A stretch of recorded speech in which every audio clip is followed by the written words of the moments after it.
عمي اسا اذا قلت لك انه اني من سويدا، بس اني لا بفكر لا بالطائفية ولا بالسياسي.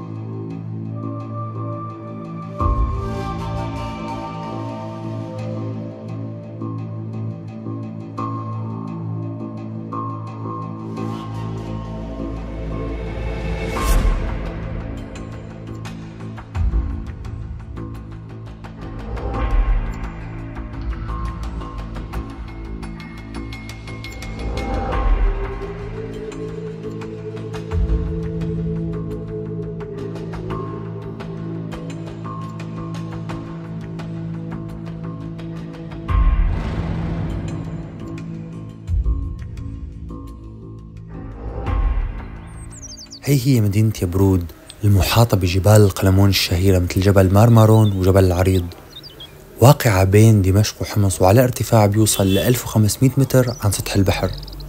هي المدينة تاريخها عريق جدا ومشهورة كتير بالآثار اللي فيها والمغارات. تاريخ هي المدينة عريق جدا، يعني تخيلوا انه هون اكتشفوا انه الانسان كان عايش من اكثر من 50,000 سنة، واكتشفوا فيها حجار وآثار ومغارات عمرها آلاف السنين.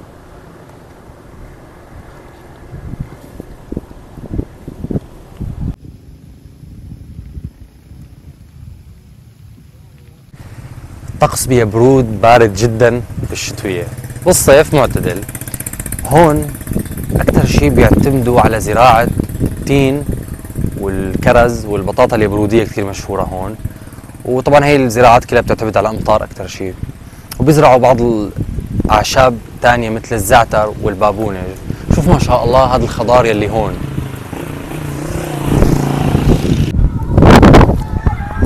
شوف يا برود، هون في مغارة بدي اطلع عليها. لا هدي شوي علقت. بسم الله الرحمن الرحيم. يعني حنوصل تقريبا. شوف صور الجبال.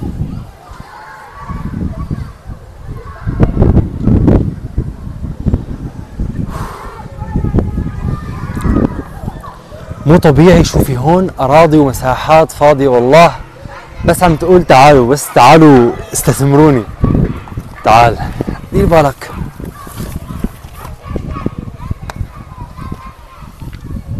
عم تشبه مغارة نصار هيك أول شي. بسم الله.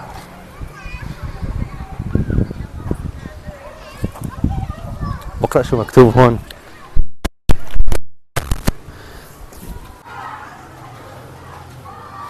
رحت صورت بمغارة نصار، والله نفس يعني نفسها قديمة، يعني ما هذا هي المغارات، هي الأحجار مستحيل تكون جديدة. تعال لهون فرجينا المنظر هيك، دي بالك.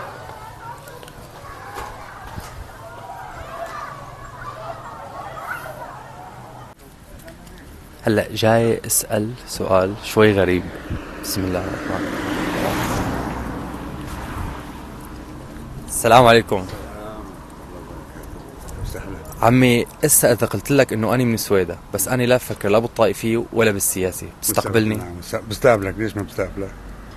وفشل كل انسان بيقول ما بستقبلك. والله عشت. كل انسان، كل بني ادم بيلحق الطائفية مالنا فيه نحن. والله عشت يا عمي. الله يخليك. انا من الشام. في السبات نعم، من ايام ما كنت تكون. دخيل لي خلقك.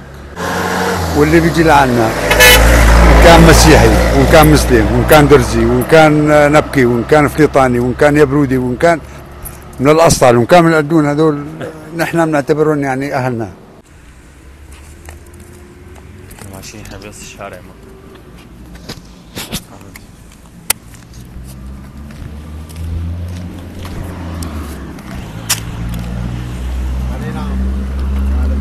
مرحبا. هلا عمي، اهلا وسهلا، شرفت. عمي اسا اذا قلت لك انه اني من سويدا وجاي لعندك هون على يبرود، واني لا بفكر لا بالطائفية ولا بالسياسي، بتستقبلني؟ لك بعيوني، بحطك بقلبي بعيوني، نحن ما بنحب الطائفية ابنه، بشو نحن كلياتنا اولاد بلد.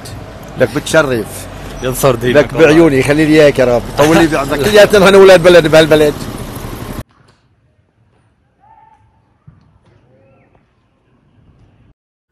وهون طلعنا على أعلى قمة بيبرود وهو جبل مارمارون، وكنا عم نفرد الخيمة.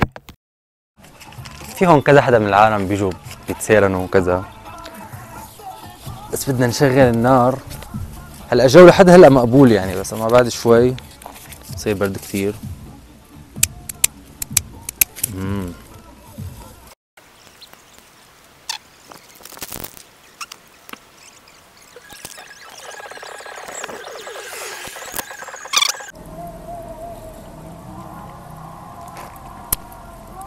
هذا احلى شيء، تجي هيك على مكان فاضي بالليل. هو انا اساسا جاي مشان خيم، وقفنا ناكل طبعا، حطينا الاكل وكذا، جايبين معنا صمون وشغلات نلفها.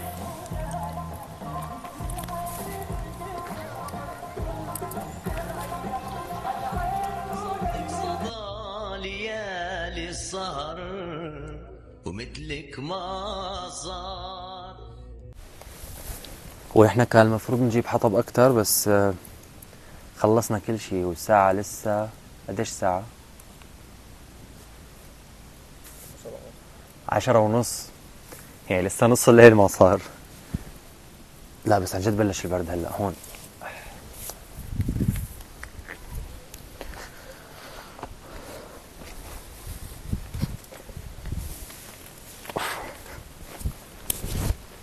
هاي الخيمة، بس قاعدين هلا برات الخيمة. قرب شوي.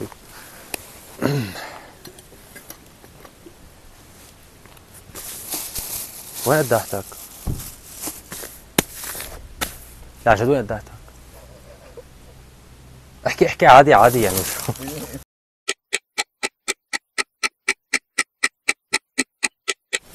هلا الساعة يمكن شي 3 بالليل. طبعا صاحبي نايم،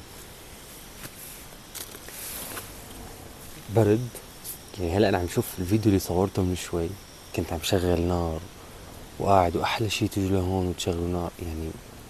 خلصوا الحطبات، خلصوا، وبرد، برد كتير. هلا مو كتير، بس بيجي ابرد من هيك، مقبول يعني البرد. حلوة هي الاجواء المساء.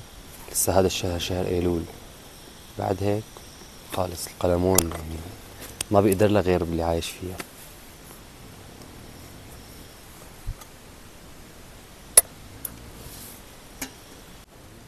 نحن هون حاطين الخيمة. الشاب البستوني اللي معي صار بسابع نومي. هي مدينة يبرود.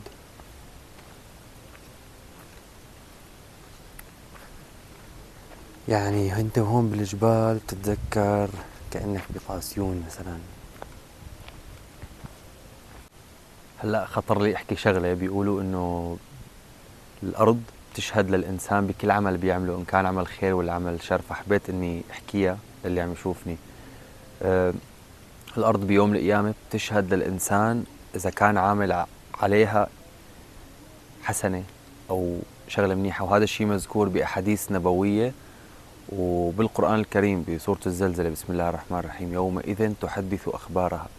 يعني الأرض وقتها بتحكي عن كل إنسان شو عمل عليها. أنا مرة شفتها من شخص ولهلا علقانة ببالي، يعني شفته كاتب هيك شغلة ولهلا علقانة ببالي. أنت مارق بطريق، ماشي بطريق طويل، ماشي بطريق خربطت بطريق لنفترض، فيك تستغفر فيه، فيك تصلي فيه. فهي بالفعل شغلة حلوة. يعني أنا والله عم بحكي هيك، أعوذ بالله من كلمة أنا، عشان إذا لعل حدا يستفاد من هي الشغلة. فالحمد لله هلا الله أكرمنا صلاة الفجر هون بهي الأرض. يعني الإنسان من بيجي على الأرض أي مكان بالعالم بيروح له، يمكن يكون أول مرة بحياته بفوته. فهي شغلة حلوة يعني، إنه يكون يعني بكل بقعة من الأرض هيك تارك أثر طيب أو حسنة. بس هيك الحمد لله. أصبحنا وأصبح الملك لله. اتركوا المدينة شوي وتعالوا شموا هذا الهواء النظيف، هواء القلمون. صح برد شوي، بردنا بالليل وهلأ يعني، بس إنه ظريف في الجو. يبرود مدينة كثير حلوة، بدها بس شوية اهتمام بالزراعة، يرجعوا أكثر يعني مثل قبل، وبالمعالم السياحية اللي فيها، وهي منطقة بتصير جدا مهمة وقتها. امبارح نحن ومخيمين ما بتتخيلوا كم حدا اجى وقف وسألنا اذا نحن بدنا شيء. يعني اهل يبرود اهل الكرم واهل الضيافة معروفين. اليوم هون كان تخييم، المرة الجاية ما بعرف انتم اكتبوا لي رحلة تخييم تحدي بمحافظة ببلدة بضيعة، ان شاء الله جاهزين. بأمان الله.